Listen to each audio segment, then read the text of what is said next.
صلی اللہ رسول الکریم اما بعد فاعوذ باللہ من الشیطان الرجیم بسم اللہ الرحمن الرحیم۔ آج میں آپ کے پاس حاضر ہوں۔ ایک بڑا یہ قابل فکر اور قابل غور ایک معاملہ ہے کہ چیف جسٹس آف پاکستان نے جو یہ آج ایک آرڈر پاس کیا، انہوں نے 7 تاریخ کو ہوا تھا اور ابھی یہ ویب سائٹ پر ہمیں اویلیبل ہوا تو ہم نے اس کی کاپی لی اور اسے پڑھا ہے۔ تو بہت سارے معاملات اس طرح ہیں کہ میں یہ بتانا چاہ رہا تھا، یہ ڈسکس کرنا چاہ رہا تھا کہ پاکستان میں جو قانون ہے اس کو آپ اگر موم کی ناک یا موم کی گڑیا کہہ لیں تو یہ کوئی چنبے کی بات نہ ہوگی، کیونکہ یہ وہ موم کی ناک ہے جس کو جس طرف مرضی آپ موڑ سکتے ہیں، اس کی کوئی بھی انٹرپریٹیشن کر سکتے ہیں۔ سیم سرکمسٹانسز ہوتے ہیں، سیم فیکٹس ہوتے ہیں، ایک جج صاحب بیل لے لیتے ہیں، دوسرے نہیں لیتے ہیں۔ سیم سرکمسٹانسز ہوتے ہیں، سیم فیکٹس ہوتے ہیں، ایک جج صاحب جو ہے وہ آپ کی پٹیشن کو الاؤ کر دیتے ہیں، دوسرے ڈینائی کر دیتے ہیں، اور ان کو کوئی پوچھنے والا نہیں ہوتا۔ جب تک یہ اکاؤنٹیبلٹی کا فقدان رہے گا تو اسی طرح کے فیصلے آتے رہیں گے۔ جیسے یہ آج کا فیصلہ ہے، ابھی ہمارے ساتھ جو ہیں وہ امیر محترم موجود ہیں، ضلع شیخوپورہ سے کوآرڈینیٹر ہیں، ممتاز احمد خان صاحب ہیں، اور شاید گجر صاحب ہیں جو کہ میرے محترم ہیں، کوآرڈینیٹر صاحب ہیں، اور ناظم اعلیٰ صاحب ہیں، سب لوگ موجود ہیں۔ اب میں ٹو دی پوائنٹ بات کروں کہ آج انہوں نے یہ جو فیصلہ دیا ہے اس کے اندر انہوں نے کچھ سیکشن جو ہیں وہ جو چارج فریم ہوا تھا یہ مبارک احمد ثانی کے اوپر، انہوں نے حذف کرنے کا کہا کہ ان کو FIR سے حذف کر دیا جائے۔ کوئی نہیں، یہ روز کا کام ہے، عدالتیں پہلے بھی کرتی ہیں، لیکن یہاں پہ مسئلہ اور ہے۔ یہاں پہ مسئلہ یہ ہے کہ انہوں نے کہا ہے کہ یہ چارج حذف کر دیے جائیں، اور یہ وہ سارے چارج ہیں اگر ان کی بات کریں تو یہ ریلیجیس سینٹیمنٹ کے ساتھ اٹیچ ہیں اوورآل جو ہماری پاپولیشن ہے، پاپولیشن آف پاکستان ہے اس کے ساتھ۔ تو یہ بہت بڑی ہمارے لیے ایک باعث تکلیف بات ہو سکتی ہے، اور یہ بہت ایک باعث تشویش بات بھی ہو سکتی ہے، اور کل کو اس کے اوپر پھر سے لوگ سڑکوں پہ بھی آ سکتے ہیں اور معاملات خراب ہو سکتے ہیں۔ مسئلہ یہ ہے کہ آپ کو پہلے یہ کنفرم کرنا ہے کہ یہ بندہ جو آپ کے پاس ہے، یہ مبارک احمد ثانی، آئدر وہ احمدی ہے یا مسلمان ہے۔ آپ نے چارج ڈیلیٹ کرنے کی جو بات کی ہے وہ اس میں کوئی غیر قانونی بات نہیں ہے، لیکن بیک گراؤنڈ کی بات ہے۔ آپ نے انٹرپریٹیشن جو فرمائی، جی آپ فرماتے ہیں کہ سیکشن 7 اور سیکشن 9 جو ہے جو کہ چارج فریم کیا گیا تھا اکیوز کے اگینسٹ جو ہے اس کو حذف کیا جائے، اور سیکشن 298C اور 295B کو بھی حذف کیا جائے۔ تو سب سے پہلے میں اگر یہ بات کروں، آپ نے جو سیکشن کی بات کی ہے سیکشن 7 کی، تو یہ کہتا ہے کہ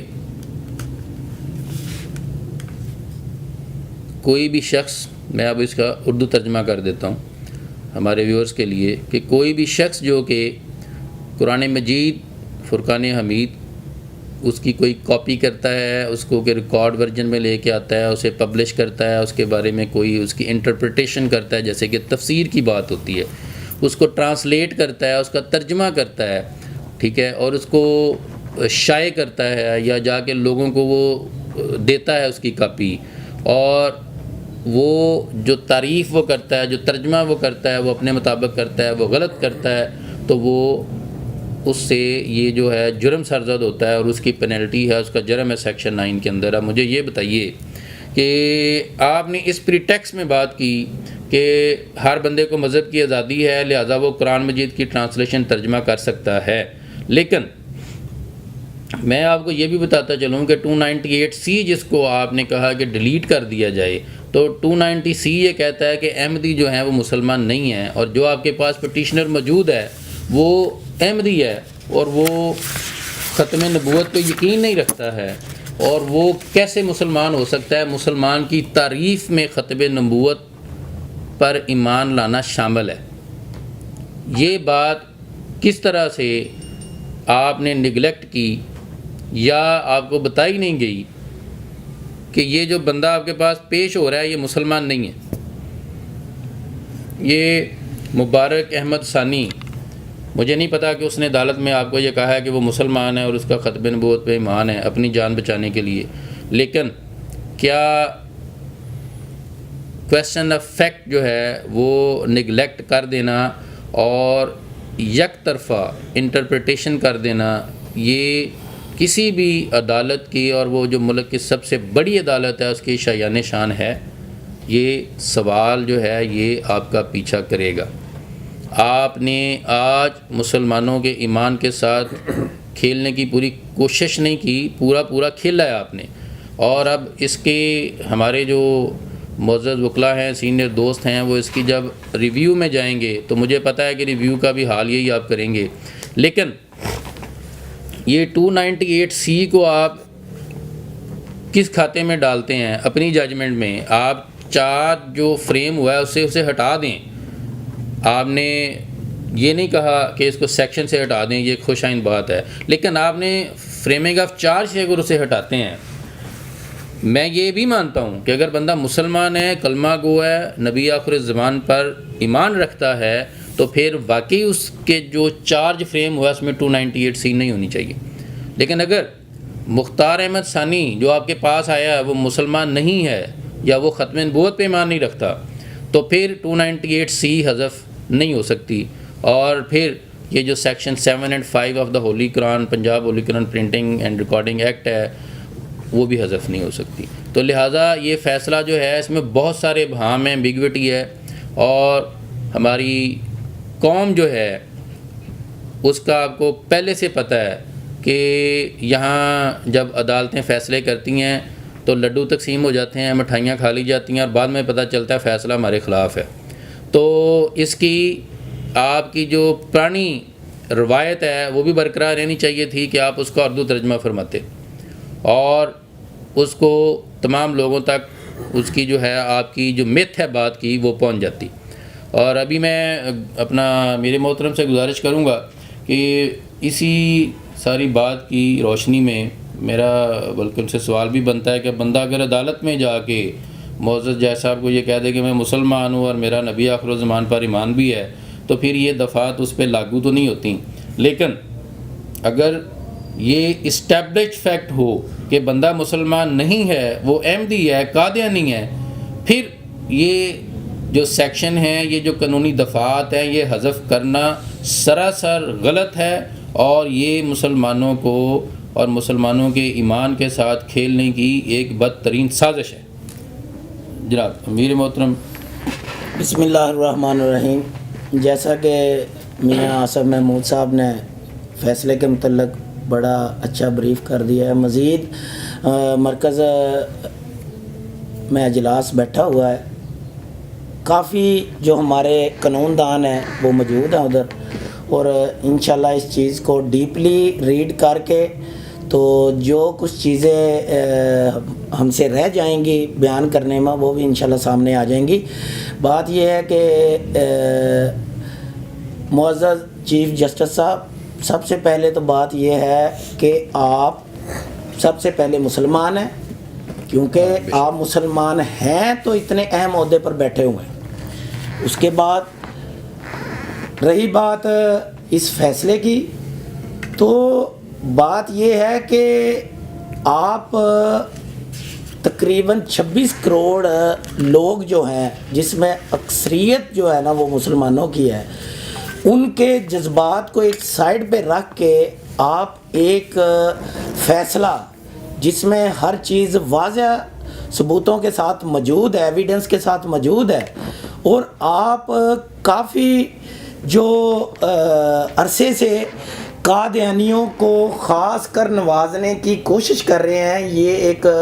سوالیہ نشان ہے آپ کی ذات کے اوپر، ٹھیک ہے؟ کیونکہ قادیانی جو ہیں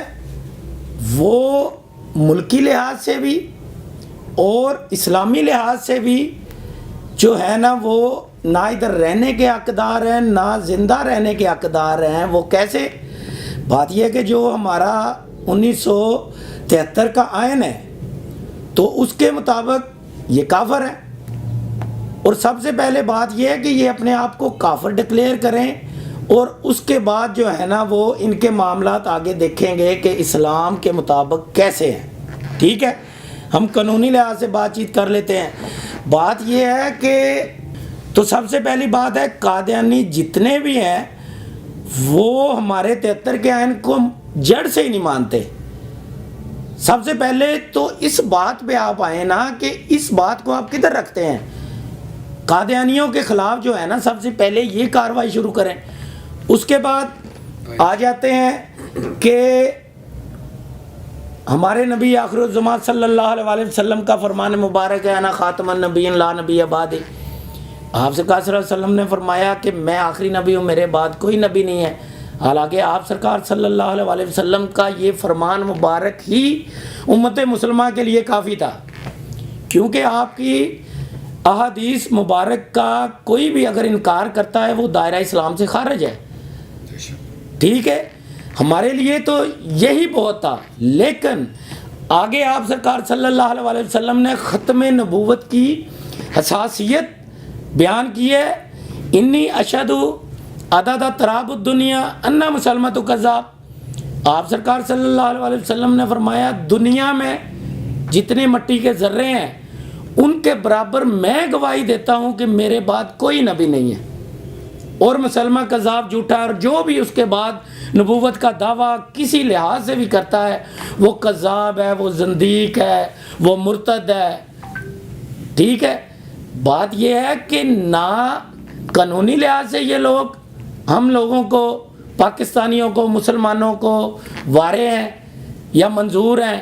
اور نہ اسلامی لحاظ سے. تو اس لیے آپ اگر آپ کے اندر کوئی بات ہے تو وہ کھل کے آئیں, کیونکہ آپ کبھی فیض آباد دھرنے کی بات بار بار درد جو ہے نا وہ آگے لے کے آ رہے ہیں. کبھی جڑا والا معاملے میں جو ہے نا آپ باغ کے جو ہے نا وہ انٹرفیئر کر رہے ہیں, حالانکہ واضح چیزیں ہیں. جو جڑا والا واقعہ ہوا ہے وہ آن دی ریکارڈ چیز ہے کہ انہوں نے گستاخی کی, اور پولیس جو ہے نا وہ ادھر ان کو گرفتار کرنے کے لیے گئی, اور جو ادھر کا اے سی تھا وہ عیسائی تھا. اس نے سب سے بڑی مسٹیک اور غلطی یہ کی کہ پولیس جب گرفتار کرنے گئی ہے تو ان کو گرفتار کرنے دیں اور قانون کے مطابق معاملات چلیں گے. انہوں نے گرفتار کروانے کی بجائے ان کو واپس بلایا اور اپنی گاڑی میں بٹھا کے ان کو تحفظ فراہم کیا. اس اے سی کی اس غلطی کی بنا پہ وہ سارا جڑا والا واقعہ ہوا, جس میں تمام لوگ جو ہیں نا وہ مشتعل ہو کے ان کے مذہبی جذبات مجروح ہوئے ہیں. تو انہوں نے اتنا تو کرنا ہی ہے. ادھر دیواروں کو آگ لگی اور آپ کو درد ہو گیا, اور ادھر قرآن کی مذہب کی توہین ہو رہی ہے, اور آپ کو جو ہے نا وہ کان پہ جوں نہیں رنگ رہی, اور آپ بار بار جو ہے نا جو آپ کے اندر درد ہے نا وہ بیان کریں کہ کیا درد ہے. اسلام مخالف جو درد اور قادیانیوں کی حمایت میں آپ کو جو بار بار درد اٹھ رہا ہے وہ آپ ہمیں بتائیں تاکہ اس کا کو حل کریں. باقی انشاءاللہ تعالی جو بھی مرکز کی طرف سے لایا عمل آتا ہے انشاءاللہ ہم منو ان اس پہ عمل کریں گے, اور تمام جو ہمارے ذمہ داران ہیں, کارکنان ہیں, محبین ہیں, مخلصین ہیں, وہ قائدین کے فیصلے کو دیکھیں. جو بھی فیصلہ آتا ہے اس حساب سے آپ سب لوگ تیار رہیں, اور انشاءاللہ ہم ختم نبوت, ناموس رسالت اور قرآن کے تحفظ کے لیے ہر حد تک جائیں گے. ہر حد تک کا مطلب آپ سمجھتے ہیں, یہ شعر میں آپ کو پتہ چل جائے گا کہ سن لے اے ستم گر ہم کو معلوم ہے کہ تم کو ستم ڈانا بھی آتا ہے, لیکن سن لے اے ستم گر تمہیں اگر ستم ڈانا آتا ہے تو ہمیں مر جانا بھی آتا ہے. تو انشاءاللہ ہم ختم نبوت, ناموس رسالت اور قرآن کے تحفظ کے لیے ہر حد تک جائیں گے, اور ہم وقت تیار ہیں انشاءاللہ. لبیک لبیک لبیک یا رسول اللہ, لبیک لبیک لبیک یا رسول اللہ. تاجدار ختم نبوت, تاجدار ختم نبوت.